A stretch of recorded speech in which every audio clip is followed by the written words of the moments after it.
Now on Sunday, the Israeli military stated that it had completed another step in preparing for a possible war along its northern front, where it's been trading fire with Hezbollah. Right, Heyman. Tel Aviv and Hamas sent teams to Egypt for fresh talks on a potential ceasefire in the 6-month-long war. Now, earlier, the military had said that it launched strikes on East Lebanon and hit Hezbollah infrastructure sites after the Iranian-backed group downed a drone here. Hezbollah later said that it fired dozens of Katyusha rockets that hit an air defense base in the Golan Heights in retaliation for the Israeli raids. The Israeli attack reportedly targeted a Hezbollah training camp in Janta village near the border with Syria and the town of Safri near Baalbek. Israeli shelling has killed around 270 Hezbollah fighters and around 50 civilians and displaced some 90,000 people in South Lebanon. Around 60,000 Israelis have been uprooted from the country's northern border area. 18 people, civilians and soldiers, have been killed on the Israeli side of the border. Well, the US and other countries have sought a diplomatic resolution to the worst fighting between Israel and Hezbollah since their 2006 war. Now, both Israel and Hamas have confirmed that they were sending delegations to Egypt. Netanyahu said that there would be no deal without a hostage release and that he would not cave to international pressure. Hamas says an agreement must include freedom of movement of residents across the Strip. Now, Israel is under increased pressure from Washington, D.C. Biden has demanded that it should improve humanitarian conditions in Gaza and work towards a ceasefire, and said that U.S. support could depend on that. Now, it was the first time Biden, a staunch supporter of Israel, has sought to use the United States backing to influence military behavior in Israel. Biden has also urged the leaders of Egypt and Cairo to pressure Hamas to agree to a ceasefire and hostage deal. Around 130 hostages are still being held in Gaza.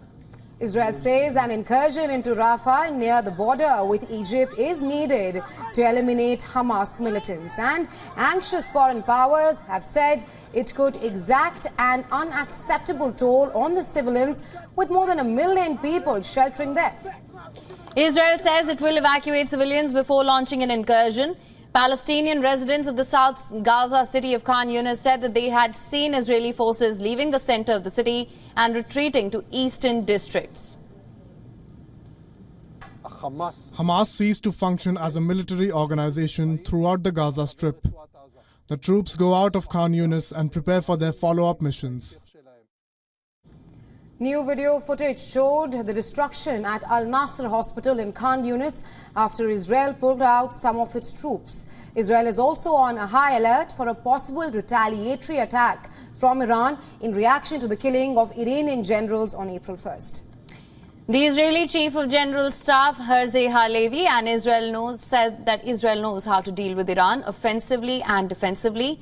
He said, "We know how to act forcefully against Iran in both near and distant places. We're operating in cooperation with the United States and strategic partners in the region."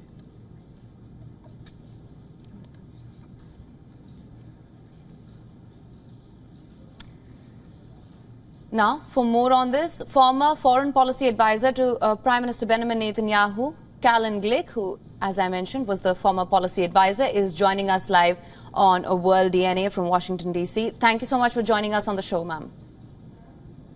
Oh, it's my pleasure to be with you today. Now, ma'am, I want to start by asking you, Israel's defense minister, as I mentioned earlier, said that they have withdrawn troops, they've pulled out of southern Gaza for future operations. I believe they're trying to regroup and rethink their strategies going forward. Now, how do you think Israel will move forward given the international pressure as well as the domestic pressure on Benjamin Netanyahu? You know, I think that it's true that Israel is in a complicated situation right now because the United States, by saying you're risking our support if you do certain things that you need to do in order to win, the United States is effectively saying that it's not supporting Israel going forward for various reasons. And so that puts Israel in a position where it has to think through its steps and how it's going to take the actions required in order to win this war. So that's first of all in Gaza, but of course, as you mentioned in your excellent summary of the situation on the ground around Israel, Israel is actually fighting or being attacked from multiple fronts at the same time: Lebanon, Syria, Jordan, even inside of Judea and Samaria, otherwise known as the West Bank, where Israel is getting multiple terrorist attacks a day emanating from those areas, as well as in the south from Yemen, from the Houthis, who are effectively conducting an illegal blockade of the Red Sea through their control of the Bab el-Mandeb. So we're looking at a very complicated strategic position, and most importantly, Iran is threatening to attack Israel directly with ballistic missiles in response to Israel's assassination, purported assassination of top Iranian generals who have been directing this multi-front war against Israel from their redoubt in Damascus, Syria. So Israel faces a complicated situation on all fronts, particularly given the United States' new political position, which is antithetical to Israel's very basic strategic requirements. Right, Ms. Blake, you speak of how Israel is being attacked from all the fronts and the latest threat from Iran of retaliation to Israel. Now, Gallant says that the troops have pulled out of Gaza to prepare for future operations and for tactical reasons. The timing is pertinent to note here. It comes day after Iran threatened Israel of retaliation. How do you assess that? Well, look, I think that what Gallant said is accurate. I think that, we have to be prepared for what's coming from the east, from Iran, and from the north, particularly from Lebanon, which is controlled by Iran through Hezbollah. So it gives the troops a chance to regroup, reorganize, redeploy to the north and other battlefields, as well as a chance for the hostages for terrorists deal that the United States is trying to broker with Hamas to work its way through, either up or down. Those talks are now reaching a critical position, a critical stage in Cairo. So I think that Israel doesn't want to be blamed when the talks back down, which we're concerned that they will, because the United States has essentially removed Israel's maneuver room in the negotiations. And so Hamas, from its position, sees no reason to show any flexibility in its demands for a complete Israeli defeat in the war in exchange for some of the hostages returned home. So I think Israel is in a position where right now it's important not to give the United States an excuse to continue blaming us for Hamas's crimes against us, and at the same time reorganize our forces in order to continue to fight, since we continue to be we're continuing to be attacked by Iran and its proxies, and we have to defeat Hamas before we can be safe. Right. All right, let's also talk about the ceasefire talks as well. What sort of an impact do you think this withdrawal will mean for the ceasefire talks? Netanyahu had earlier said that Israel is just a step away from victory and that there will be no ceasefire until all hostages are released. Where do you think things are on that front?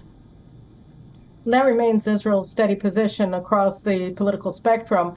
What's different is that the United States seems to have abandoned that position, most notably in its abstention from a UN Security Council resolution that did not link ceasefire in Gaza to the rescue, the release of the hostages being held on by Hamas for now 6 months. So I think the problem here is that the United States seems to be so desperate to end the war that they're willing to abandon the hostages, something that Israel isn't willing to do. So I think the problem here is the American position, which has become so hostile to Israel that's empowering Hamas not to show any flexibility in its positions, either on the ceasefire talks, of course, are a component of the talks for the release of the hostages. That all along, there has been a question of what is going to be the price for the release of the hostages.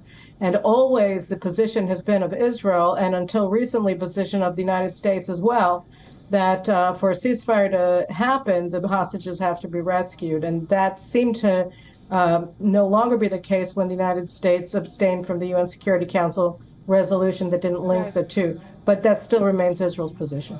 Right, Ms. Blake, thank you so much for taking our time and joining us here on World DNA. Thank you very much. Have a good day.